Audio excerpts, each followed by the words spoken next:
Como a filosofia, enquanto crítica cultural, enxerga o nosso comportamento hoje? Obsessão pela felicidade, obsessão por si mesmo, uma tendência a produzir mentiras generalizadas, né? Uma espécie de obsessão pela sua própria subjetividade. Eu sou o centro do mundo. O que a arte tem a nos dizer? A arte é uma janela para você enxergar o outro. Né? Alguém aqui acha que arte é uma exclusividade da raça humana? O pensamento racional inibe nossa expressividade? A racionalidade é uma forma dada ao pensamento que quer do pensamento que ele não se articule, que ele não seja complexo, quer que o pensamento seja uma linha de raciocínio. Já se viu produzir linha sem excluir? Onde encontrar a alegria genuína num mundo de tantas idealizações? É simplicidade. É não precisar de muito para ser feliz. Se você precisa de muito, é que você é pouco. Reconexões com o contemporâneo, tema desta série do Café Filosófico.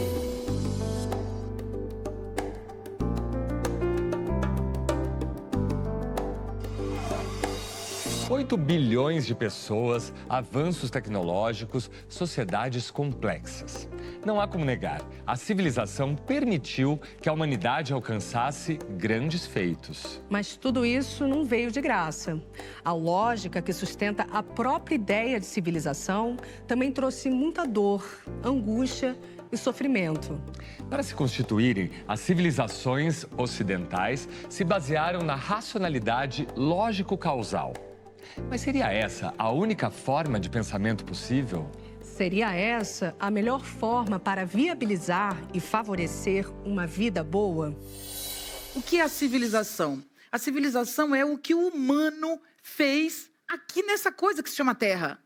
Mas vida é algo muito, muito, muito, muito mais amplo e que a gente esqueceu absolutamente o que é e do que se trata. Não esquecemos do que é a vida à toa, não.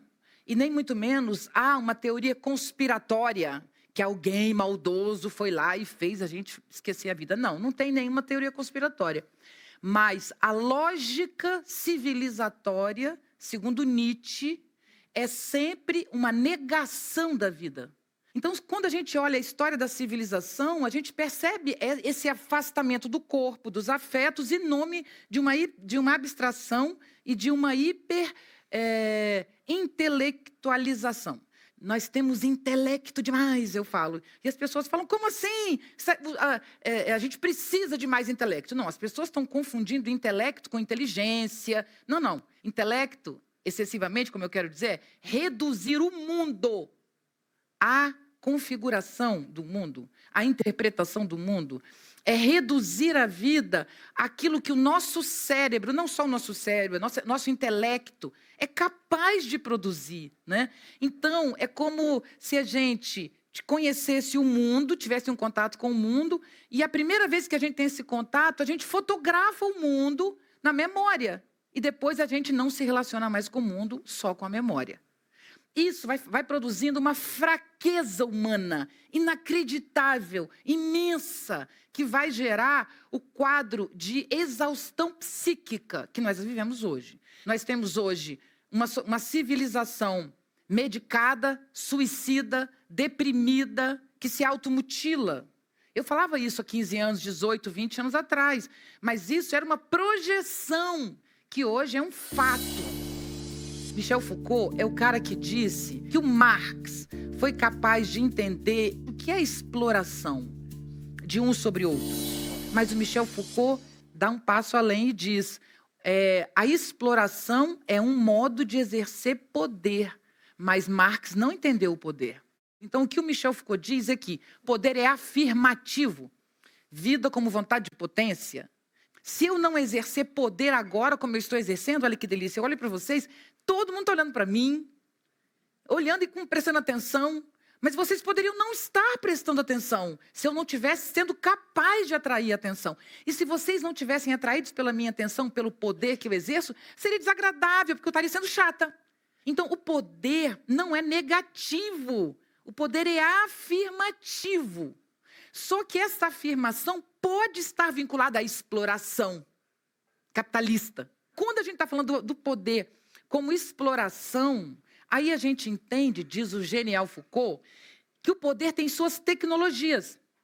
E a primeira delas é o poder repressivo, que é o poder que esfola, que mata, que diminui, que prende. Aí diz o Michel Foucault, esse poder repressivo ele não desaparece quando surge o poder disciplinar. Não é que o poder disciplinar substitui o repressivo. A prova está aí, que nós somos uma sociedade disciplinar, mas ninguém deixou o repressivo. O Michel Foucault diz o seguinte, o poder percebe que é mais barato criar fracos do que punir fortes. Isso é muito cruel. Isso é cruel com as crianças. Isso é cruel com a juventude, entende? Porque é aí que é o pior. Porque quando a gente chega à vida adulta, a gente já chega raquítico, fraco, nada, ninguém, se arrastando. Isso não é uma teoria da conspiração, por favor. Não tem ninguém maldoso lá manipulando a gente. Não tem. Isto é uma lógica civilizatória que se constitui desde o seu nascimento. Há um choque que acontece quando surge a civilização. Esse choque nos impulsiona para uma civilização que não compõe com a Terra, ela decompõe a Terra. A civilização se coloca como uma bolha sobre a Terra, porque há um choque civilizatório quando a gente percebe a finitude e a morte. Então, eu vou trabalhar com vocês duas questões. Pensamento e expressividade. O pensamento é aquilo que quer fazer a gente esquecer a expressividade. O pensamento é aquilo que nasce para matar a expressividade. Porque pensamento, a gente associa pensamento à lógica causal. A gente associa pensamento ao pensamento que nasceu na Grécia, com Sócrates e Platão. Quando não é.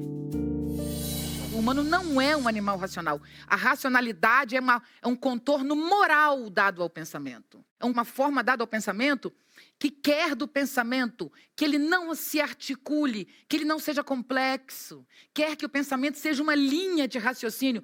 Já se viu produzir linha sem excluir? Se o seu pensamento segue uma linha de raciocínio, ele está dizendo não a todos os atravessamentos.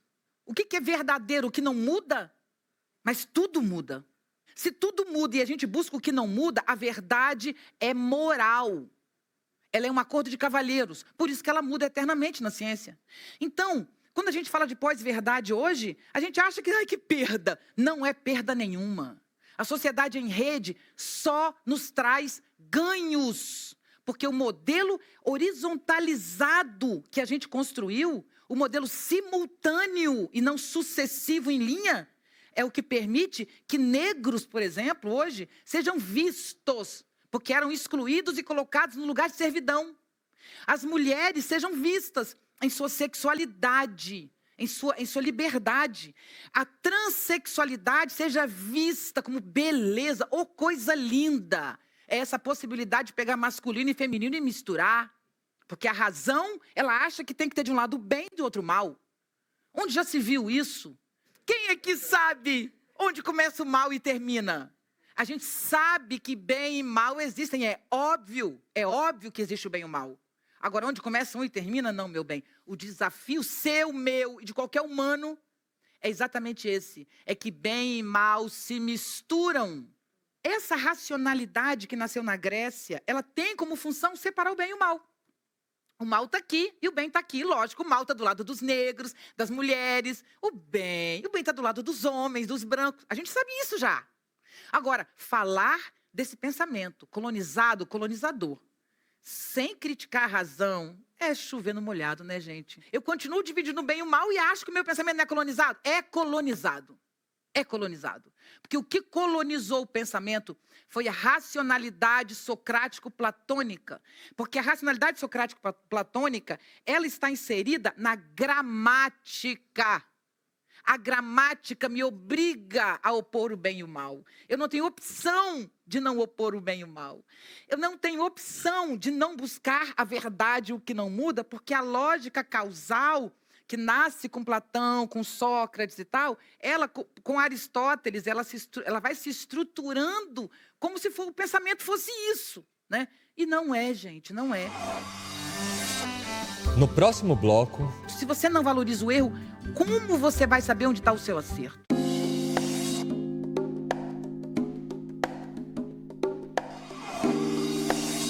pensamento e racionalidade não são a mesma coisa. E confundir essas duas noções pode complicar a nossa maneira de estar no mundo. A racionalidade constringe o pensamento? E que tipo de pensamento é possível sem a racionalidade? Quando eu estou falando de racionalidade, eu estou falando de um pensamento que tem algumas características como princípio de identidade. Para ser racional, o que é, é. Não, o que é pode não ter sido e deixar de ser. Mas não, o que é realmente, nunca, sempre foi. E nunca deixará de ser. Então, o que a identidade diz? Que há coisas que são fixas e eternas. Há mesmo. Na moral, criadas, porque na natureza não tem nada fixo e eterno. Então, o princípio de identidade é um erro. Segundo baseado no princípio de identidade, eu digo que não posso pensar por contradição, porque onde há contradição, há erro. Por favor, se onde há contradição, há erro, só há erro. Porque só há contradição. Os chineses têm como fundamento do seu pensamento o 2. O chinês não considera o 1. O 1 para o chinês é o choque entre o masculino e o feminino, yang e yin.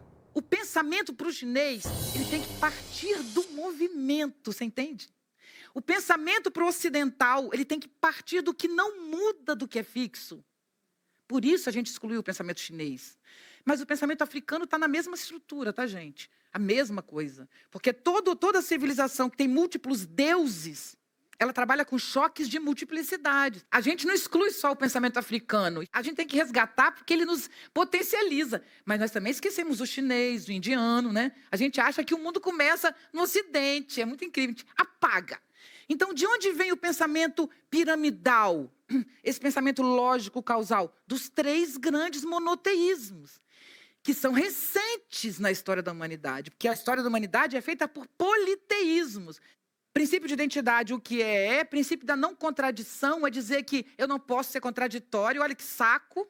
A outra coisa é dizer que o terceiro excluído, eu posso dizer que eu sou uma mulher, eu posso dizer que eu não sou, mas eu não posso dizer que eu sou e não sou uma mulher ao mesmo tempo. Agora a mulher é que está em centro do mundo. Não é verdade. Nós temos na sociedade em rede o domínio do feminino. A sociedade ocidental, lógica causal, a linha do pensamento é masculina. Não é não? Linha do pensamento? Fálica. Sem dúvida que é masculino o que aconteceu até agora. E não será mais, já não é. E não é porque alguém decidiu, porque um filósofo pensou. Não, é porque é o modo de interação, de comunicação. A gente se comunica horizontalmente agora. Não há possibilidade de exclusão, mesmo que a gente queira. A exclusão continua, é óbvio. Eu não estou dizendo que acabaram as diferenças, estou dizendo que no domínio da comunicação há uma horizontalidade. E isso é um fato na internet. Tanto há a horizontalidade que você tem a pós-verdade levando a vacina como um mal e a terra plana. O nome disso é liberdade. A pessoa tem direito de querer a terra dela plana, qual o problema?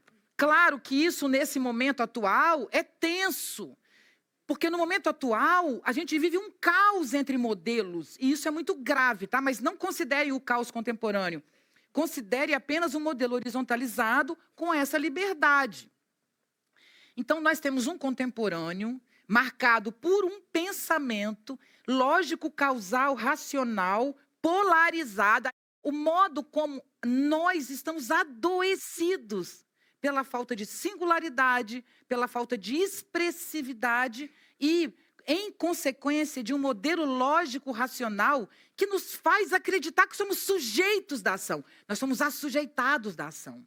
A racionalidade, que a princípio aparece querendo afastar os afetos como modo de produzir segurança e diminuir violência, é a razão da violência. Você vê que crimes hediondos são crimes racionais, não é? Você vê que crimes passionais têm uma pena melhor, não é isso? Mas hoje, a gente olha nas nossas redes sociais e o emocionado é um pobre coitado, né? Olha, o emocionado pode dar trabalho para os outros. Para ele mesmo, ele está muito bem, obrigado. Sejamos emocionados. Porque não nos querem emocionados para nos colocar em padrões. Por favor, paguem micos diariamente. Por favor, sabe? Saiam de si, se percam. Como é que você vai crescer e expandir-se se você não tem a possibilidade de errar? É o erro que mostra o seu acerto. Se você não valoriza o erro, como você vai saber onde está o seu acerto? Eu vou começar a contar uma história para vocês, para a gente se localizar em tudo isso que eu estou dizendo. Que é o seguinte. Quando eu era criança, que eu estava na escola, uma professora foi no quadro e desenhou uma galáxia, e chamou de Via Láctea, e colocou nela a Terra, e falou que a gente estava lá. Aquilo me angustiou, e eu carreguei aquilo e vi, nossa, que coisa, né? Uma galáxia enorme, e a gente é tão pequenininho. Bom, para começar a angustiar vocês, eu vou dizer o seguinte, nós não temos uma galáxia, nós temos infinitas galáxias. Portanto, o infinito é muito maior do que eu pensava. O infinito é só uma metáfora, né? Porque a gente não pode pensar o infinito. E nesse fenômeno de muitas galáxias, tem uma marca muito forte, que é tudo morre. Tudo nasce e morre. Os planetas, os asteroides, tudo neste mundo nasce e morre, mesmo considerando o inorgânico. Mas acontece uma coisa muito especial aqui nesse planeta Terra. A Terra, em tudo que a gente tem referência, só ela pulsa. A cada microsegundo, seres nascem e morrem o tempo inteiro. Então, o que acontece na Terra? A proliferação da vida, a aceleração da vida. Aqui tudo é muito mais rápido. Bom, a vida orgânica, que é o que tem aqui na Terra, ela é complexa. Eu tenho um aparelho circulatório, digestivo, respiratório. São círculos, não é isso? Que se relacionam se tangenciando. Mediados sempre por uma coisa chamada comunicação. A nossa intelectualidade, o nosso cérebro, ele é limitado para entender a grandiosidade. Nós não somos capazes de entender o sagrado. Desiste de explicar o sentido da vida. Nós somos vida, nós estamos dentro da vida. Não tem como estar dentro da vida avaliando a vida. Para com essa palhaçada, porque isso produz dor psíquica sem cura. Entende? Isso é um processo de diminuição. Aceite, afirme ou não afirme, se não quiser, mas não entenda. Como o Kant mostra que a nossa intelectualidade, nosso cérebro, gente, ele impõe o conhecimento no mundo. É impossível conhecer o mundo porque o mundo é infinito e imóvel. Você está entendendo? Então, o que nosso cérebro faz? Ele cria a causalidade, não é uma lei do mundo, é uma lei do entendimento. Então, a gente, para entender, a gente tem uma padronização cerebral e essa padronização se aplica ao mundo. Mas o nosso entendimento do mundo não nos dá o mundo, gente. Nos dá uma fotografia, como um mapa. Porque o mapa é que faz você se mover. Mas você não pode, em casa, no Rio de Janeiro, onde eu moro, olhar o mapa de São Paulo e achar que você está em São Paulo. Está claro isso?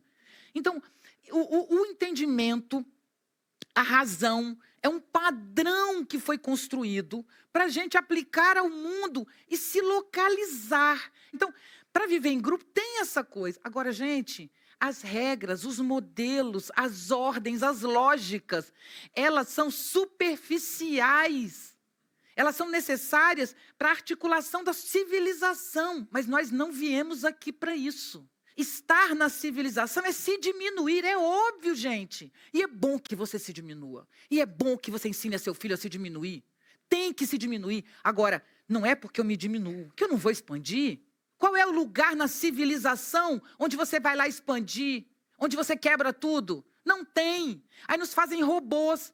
Então, como a gente não expande para fora, a gente expande para dentro, em nódulos, em suicídio, em depressão, em automutilação, que só fundamenta e fortalece a indústria farmacêutica, que só nos diminui. Você pode provar que a força do universo é para fora. Se a força física do universo está em expansão, se você não expande, você cria nódulos. Ponto. Ponto. A maioria das doenças que as pessoas têm são poemas presos. Abscessos, tumores, nódulos, pedras, são palavras calcificadas. Poemas sem vazão. Pessoas adoecem da razão de gostar de palavra presa. Palavra boa é palavra líquida, escorrendo em estado de lágrima. Lágrima é dor derretida, dor endurecida é tumor. Lágrima é pessoa derretida, pessoa endurecida é tumor. Tempo endurecido é tumor, tempo derretido é poema. O que eu estou dizendo com esse poema é que o que adoece é sempre nódulo. Vida é fluxo. Fluxo é expansão. Se tem nódulo, não tem fluxo. Nódulos podem ser físicos e psíquicos. No próximo bloco, Por que as pessoas têm tanto orgulho de dizer, eu sou deprimida, eu sou TDAH?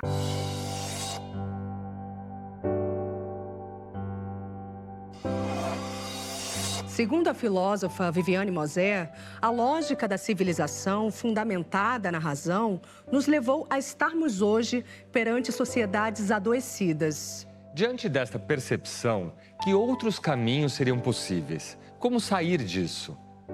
Como podemos viver a vida e existir neste mundo sem sermos esmagados pelo peso da lógica racional e causal que sustenta a nossa civilização? Spinoza e a cultura afro-brasileira são muito parecidos, tá? Spinoza diz, Deus não criou o mundo, Deus é o mundo. A ideia de um princípio criador do mundo é um modo de ordenação social. Dizer que o mundo foi criado, que um dia vai acabar, é um modo de controle de corpos. Quem disse que o mundo um dia nasceu e um dia vai morrer? Quem diz que há uma unidade em cima disso? Então, tudo isso é controle social.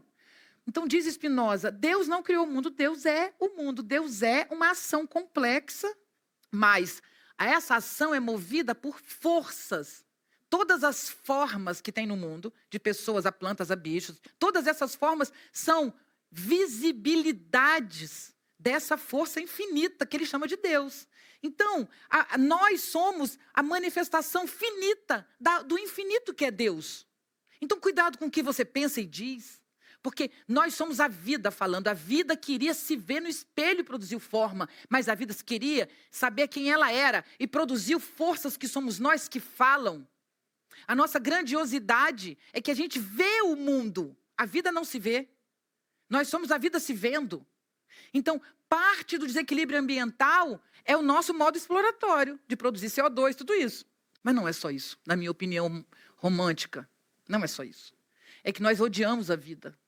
E ao odiarmos a vida também passa a se odiar, porque a vida somos nós somos a vida. Então, esses 8 bilhões de pessoas odiando a si mesmos e a vida, produz um fluxo de negação da vida, que também produz crimes ambientais, acidentes, quero dizer, não crimes. Cada vez que uma pessoa odeia a vida, é a vida se odiando, né? Então, produzir pessoas favorecendo a vida é bom. Agora, como é que você favorece a vida? Favorecendo a contradição, favorecendo o sofrimento, que o sofrimento te dá muito mais coisa do que a alegria. Ninguém veio ao mundo para ganhar nada. Para com essa mania ridícula de ganhar. A gente veio ao mundo para dar vida.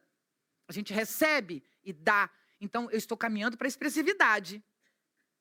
A expressividade é ter um corpo vazado por poros. Pelos 5 sentidos, ele é atravessado por tudo que existe. Então, diz o Clément Rosset, os humanos têm uma imensa capacidade de sentir. Uma pequena capacidade de sustentar, suportar, processar o que sente. A expressividade diz respeito a um dos domínios da razão. A nossa racionalidade é uma coisa. Racionalidade é um modelo socrático platônico, que termina lá no pensamento cartesiano. O pensamento kantiano pega a razão, essa que opõe, e fala, não, nós temos 3 razões. Nós temos uma razão pura, que é essa razão que quer conhecer o mundo, mas que jamais consegue. Porque quando eu conheço um objeto, eu desenhei ele e ganho algum poder sobre ele. Mas conhecer é uma coisa impossível para o nosso entendimento. Onde está fundamentado o conhecimento? No objeto. Eu tenho uma outra parte da minha razão, que é uma razão prática, que também está fundamentado no objeto. O que é a razão prática? É a razão do querer. Então, o que eu tenho? Além de conhecer, eu tenho uma faculdade de querer, né? Querer é uma causalidade com o objeto. Então, o conhecimento pega os nossos modelos mentais e aplica ao mundo para a gente ter umas fotos do mundo e achar que conhece. E que faz bem, é necessário, está tudo certo. A nossa razão prática aplica ao mundo regras de conduta moral para que a gente ordene o nosso querer, para que a gente não queira o que não pode, não é isso que a moral faz, né? Então, essas coisas vão nos ordenando. Tanto o conhecer quanto o querer, eles são submissos ao objeto. A única razão, dessa grande razão, que nos dá liberdade é o sentir. Então, tem o querer, o sentir e o conhecer. O sentir não, gente. O sentir não envolve o objeto. O sentir só envolve o sujeito que sente. Então, não importa o que é aquele quadro, aquela obra de arte. Importa o que ele me causa. Não importa o que é o mundo. Importa o que o mundo me causa. Para a razão do conhecer existir, eu dependo da imaginação, da inventividade. Conhecer é inventar uma aproximação com o objeto que nunca me será dado. O querer é também inventividade, porque eu crio regras que ordenam a minha conduta. Já o sentir não depende do objeto. Você pode ter sentido uma coisa imensa, vendo apenas uma fresta de luz passando numa veneziana, numa janela. E aquilo te trazer o maior desdobramento afetivo do mundo. O sentir é livre. Esse sentir, que também é a imaginação, que é a inventividade, é ele que sustenta a ciência e a moral. Se não tivesse a inventividade, não teríamos moral, nem lógica racional, nem ciência, nem verdade científica. No entanto, a nossa racionalidade, essa que a gente carrega até hoje, ela ignora e nega a inventividade. Ela ignora e nega o sentir e o afetar. É como se nós estivéssemos reduzidos ao entendimento e à moral. E a arte, que é a base do sentir, ficou atribuída aos artistas, sendo que a vida é que é o fenômeno artístico. A vida, ela o tempo inteiro artisticamente te alimenta e te compõe. O tempo inteiro. Infelizmente, é a mim que tem esse corpo vazado. Mas a maioria das pessoas é treinada para não sentir. É treinada para não ouvir. Porque se eu sentir, eu vou me relacionar com a vida como fonte de alimento. Porque ela é a fonte de alimento.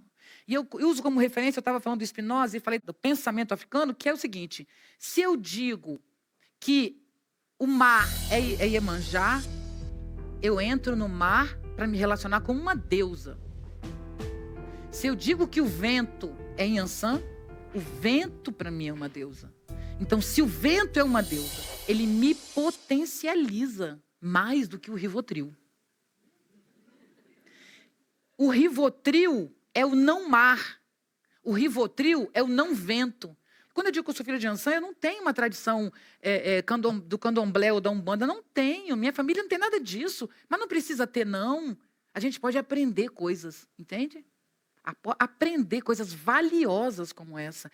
Então, a compreensão de que a vida é divina, eu gostaria muito, que a melhor contribuição que eu posso dar a vocês aqui e quem está nos assistindo de casa, é que você saia dessa conversa entendendo que o vento, o mar e a chuva são divindades que nos potencializam, né? A gente, então, é atravessado por essas potencialidades da natureza que são da vida, e eu preciso entregar alguma coisa, devolver expressivamente alguma coisa. O amor, ele não tem cabimento. O amor derrama pelos lados. Amor é o mais perto que pude chegar do sagrado. Amor é o que torna o corpo aceso, iluminado. Amor é o que une os poros, um a um, formando este tronco de furos.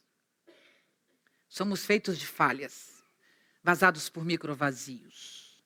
Mas temos medo do mundo, de tanto mundo por dentro. Nós temos medo do peito aberto, da mão aberta. Nós temos medo dos nossos pés, apenas porque eles caminham às vezes sem chão. Nos falta ar.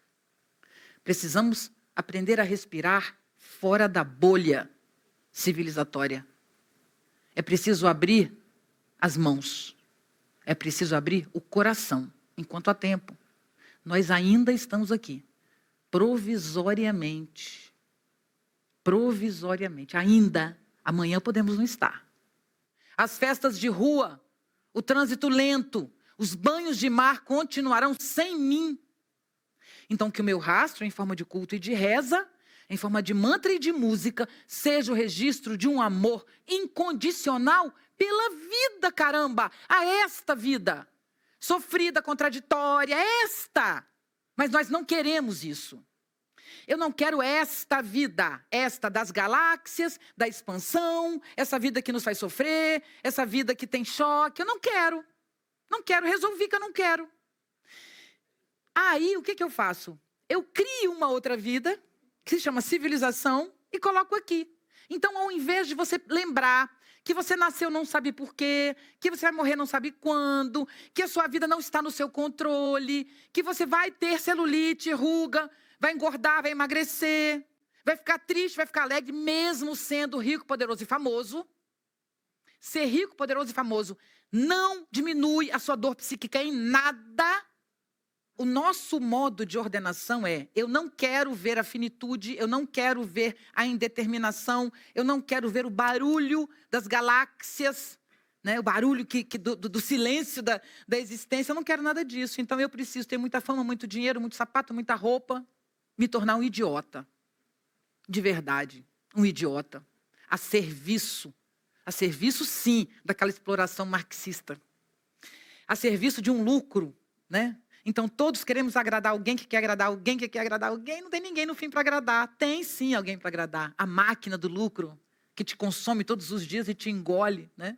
Quando, na verdade, a gente tem a primeira indústria, que indústria não é a palavra mais, né? A primeira grande produção de lucro é a tecnologia, a segunda é a indústria farmacêutica. Se fecha todos os dias restaurantes, centros culturais, nascem farmácias. Será que ninguém está percebendo isso? Por que as pessoas têm tanto orgulho de dizer: eu sou deprimida, eu sou TDAH. Ah, pega esse seu TDAH, vai para casa do caramba. Quem não é TDAH, por favor? Quem não tem dores psíquicas, então a sua dor não vai passar por cima de mim. Não existe ninguém neste espaço que a gente está aqui, e nem em lugar do mundo, que não tenha dor, que seja normal. Gente, não existe ninguém normal, então para de se diagnosticar. A vida não é uma doença, a vida é o lugar de sofrimento e de alegria. A vida é o lugar de contenção e de expansão. A vida é o lugar de diminuição e expansão. A vida é o lugar de perda e ganho. Às vezes perde, às vezes ganha. Uma coisa se completa na outra. Portanto, as coisas são complexas. A racionalidade que opõe, ela é a causa. Se a gente não entende que a linguagem tem que ser complexa e não polarizada, nós nunca deixaremos de ter pessoas polarizadas. As pessoas polarizadas são consequências de um pensamento polarizado, e não o contrário, né? Então, o que nós estamos tendo hoje? Estamos entrando num pensamento complexo, onde as coisas se penetram e interpenetram, e causam problemas graves como terra plana. Mas quem for contra o terra plana também é contra. A mesma liberdade que permite o terra plana, permite uma pessoa que nunca foi vista, porque era discriminada, se mostrar. A sociedade em rede, ela não é manipulação de algoritmo. Algoritmo é a tentativa do poder, do que sempre existe de controle social, de se apropriar de uma ferramenta extremamente democrática que se chama internet. Algoritmo, vou repetir, algoritmo é uso da rede, não é rede, certo? Portanto, se a gente entender o quanto a rede é agregadora, orgânica, como a rede nos aproxima, a gente vai amar o terra plana e dizer: deixa esse terra plana, ele é apenas ponta de um processo, né? Agora, nós saímos de um modelo piramidal, verticalizado, que nasceu no Egito, que é o primeiro modo de controle, um manda e os outros obedecem. Esse modo que é racional, que opõe e que coordena as coisas a partir do um, né? A verdade, Deus, o Pai, o homem, o branco, né? O piramidal tem sempre um. E a gente sabe muito bem quem é esse um. Esse piramidal se arrebenta e vira rede. Nós estamos no meio desses dois mundos, num caos absurdo, sofrendo tudo que estamos sofrendo, mas o que se configura é um mundo mais amplo, num processo em rede. Se não fosse a sociedade em rede, nós teríamos sido destruídos pela crise ambiental, que é insuportável. Mas nós temos como resolver a crise ambiental porque nós temos um raciocínio em rede. Hoje nós temos muitos jovens dando a vida para produzir modos de energia sustentável. Nós temos jovens incríveis produzindo tecnologia para a gente sair do abismo da democracia. Porque a democracia pode ser direta, cada vez mais com aplicativos. A gente pode diminuir vereadores, deputados e trabalhar diretamente agindo sobre essas coisas. Isso são coisas que a tecnologia pode nos dar. A tecnologia pode recuperar os mares, podemos clonar plantas e temos milhões de possibilidades. Então, o problema não é a tecnologia, nem a internet, o problema é o humano. O humano enfraquecido e sem vida, o humano que não gosta de transbordamento e expressividade e arte. O humano que não gosta de singularidade, gosta de padrão. O humano que tem vergonha de si. Ele quer ser igual ao colega. Tudo isso é controle social. Tudo isso é ordenação social. A ordenação social não está errada. Então, não é que você ou vai se ordenar ou vai ser um maluco babando pela rua. Não! Seres complexos são, ao mesmo tempo, únicos e múltiplos. Ao mesmo tempo, nós temos ordem e não temos. Eu quero pedir a vocês que tenham ordem, por favor. Que não joguem lixo onde não deve. Que respeitem o colega. Que se diminuam para valorizar quem está do lado. Tem que se diminuir, tem que ter padrão, sim. Eu não estou negando o padrão, nem estou negando a racionalidade. A racionalidade que foi inventada lá atrás tem que continuar existindo, não estou negando ela. Eu estou dizendo que nós somos seres simultâneos e não sucessivos. Eu estou dizendo que nós temos que ter ordem e perdê-la. E novamente ter ordem e perdê-la. Nós temos que ter alegria e perder. Agora, se você está muito triste, não pensa que você achou a tristeza e acabou a tua vida, não. Por pior que seja a tua dor, ela vai passar, a não ser que você morra. Ela vai passar. E naquele lugar virá outra coisa. Porque a vida é fluxo. No próximo bloco... A civilização já não se sustenta. Ela é incapaz de lidar com a pandemia.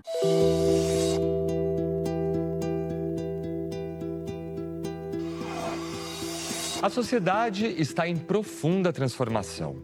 As relações se horizontalizam em rede e desconstroem cada vez mais as antigas estruturas hierárquicas. Tantas mudanças parecem abrir possibilidades para um novo humano.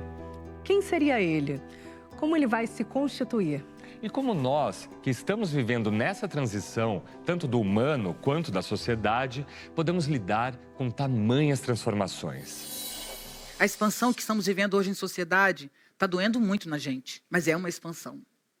E está doendo porque a gente não foi capaz de ver a limitação. O Nietzsche, no final do século XIX, dizia: temos que criticar a racionalidade, temos que criticar a verdade, temos que desconstruir esse edifício conceitual. O prédio que o Nietzsche pedia para desconstruir, ele desaba hoje na nossa cabeça.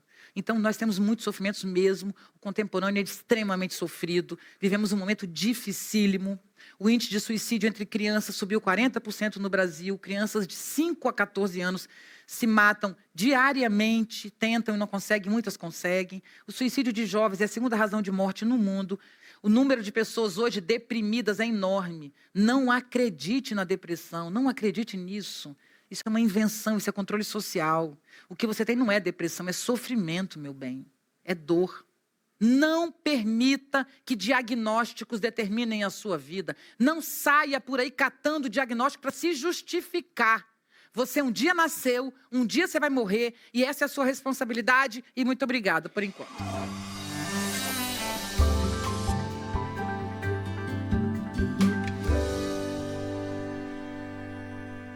A gente experiencia o mundo pelo corpo. E o corpo está sentindo a todo momento o espaço. Então, essa ideia de que espaço não é uma coisa... Eu me lembro, quando eu comecei a dançar, eu achava que espaço era um grande vazio, assim, inabitado.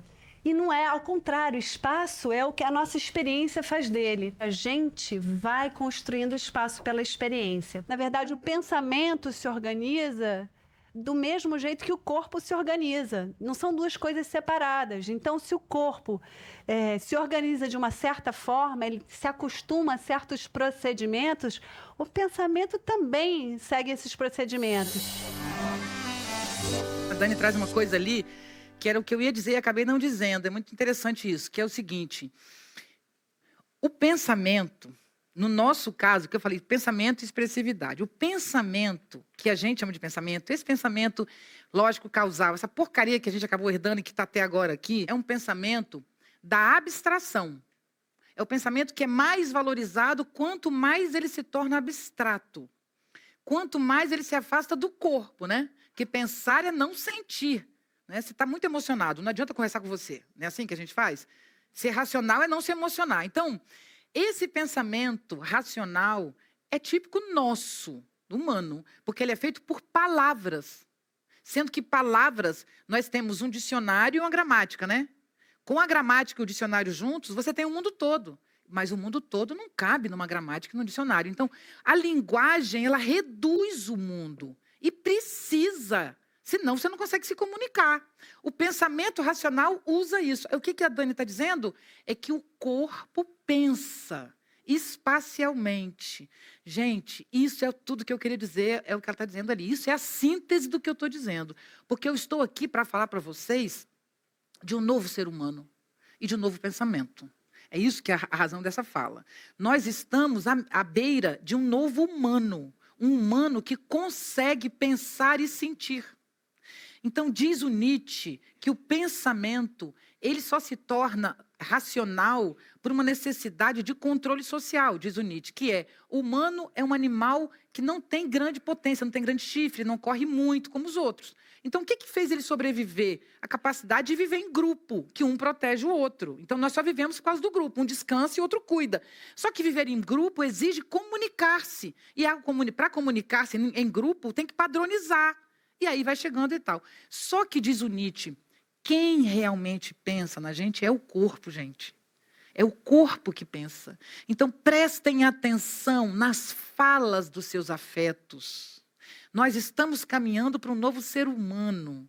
O ser humano que entende, junto com Spinoza, que afeto não é sentimento. Sentimento é a moralidade do afeto.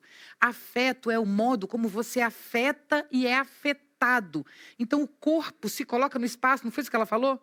Então, o modo como eu sento, como eu falo, como eu me coloco, é a minha cara. Então, é isso que existe aqui, entendeu? É essa coisa. Traga o corpo para a sua vida. Leve o seu corpo para passear. Você não leva. Você só leva a sua cabeça para passear. E quando você quer ficar bem, você compra um presente para você que custa dinheiro e depois o seu corpo vai ter que se escravizar para pagar aquele presente mental.